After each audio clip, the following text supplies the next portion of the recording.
was just after 2 a.m. on June 14, 2016, when 22-year-old ASMR YouTuber Riley Holt whispered the last words her audience would ever hear live. "Hold on. Someone's at the door." Then the camera cut. The live stream went black, and Riley was gone. For 6 months, no one knew what happened, until a hidden camera, an obsessive fan, and a digital breadcrumb trail cracked the case wide open. Riley Holt had carved out a niche for herself in the growing world of ASMR. Her channel, Whisper Haven, focused on moody late-night sessions, whispering horror stories, gentle tapping, and personal roleplay videos. By mid-2016, she had over 100,000 subscribers. But she wasn't just a content creator.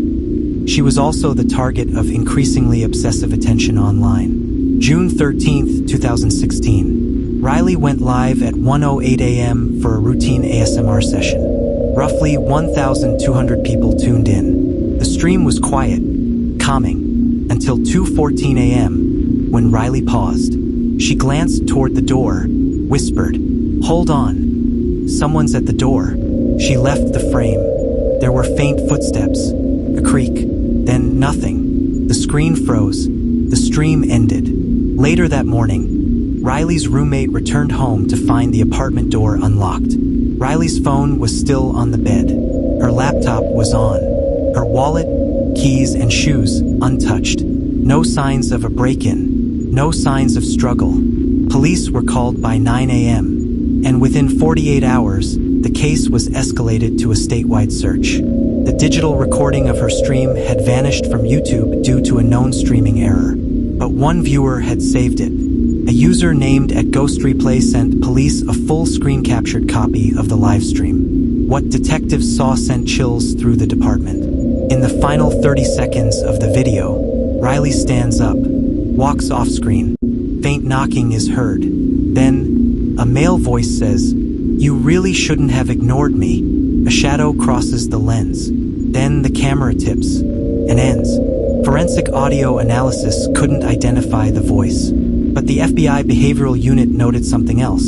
The phrasing was nearly identical to comments Riley had received weeks earlier from one specific subscriber. A man named Calvin Reese. Calvin Reese, 29, had no criminal record. He worked as a night shift security guard in Charlotte, just 2 hours away from Riley's apartment. He was also the man behind the account at TapTillYouDrop93. He had sent Riley over 60 direct messages, some of which bordered on stalking. One message read, "You make me feel seen in the dark. I'd come to you if I thought you'd listen." Another, "I've stood outside your building twice. You're more beautiful in real life." Police interviewed Reese on June 17th. He denied ever visiting her. His alibi? He claimed to be working the night Riley disappeared, but his supervisor said he called in sick. Warrants were issued, and in his home, in a locked cabinet, investigators found a hooded jacket matching the live stream footage, disposable gloves, and a GoPro labeled Project Sleep. What was on it would break the case. The GoPro footage was timestamped June 14, 2016 at 2:12 a.m. It showed Reese standing in the hallway outside Riley's door, holding a phone, recording himself whispering, "This is the only way she'll hear me." He knocks. Riley opens the door slightly. He pushes his way in. The rest of the recording cuts to black. But it was enough. Reese was arrested the same day. Under questioning, he confessed. He had watched Riley for months, convinced their connection was real. He said he didn't mean to hurt her, but when she screamed, he panicked. He restrained her, drugged her, and drove her across state lines. For nearly 6 months, he kept her in a soundproof basement room beneath a friend's auto garage, claiming she was safe and better off. Reese led authorities to the location in Boone, North Carolina. Riley was found alive, dehydrated, traumatized, but physically unharmed. She had been kept in a windowless room with only audio equipment and old ASMR videos playing on loop. The garage owner was unaware. The hidden space had been a storage pit beneath the shop floor, sealed off years prior. Riley was reunited with her family in private.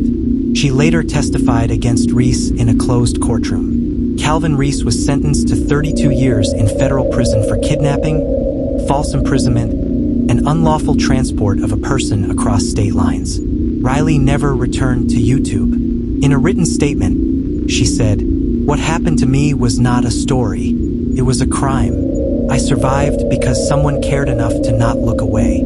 Her case led to reforms on how live streaming platforms handle emergency incidents. And a law nicknamed Riley's Alert was proposed to create a fast response system when disappearances occur during real-time broadcasts.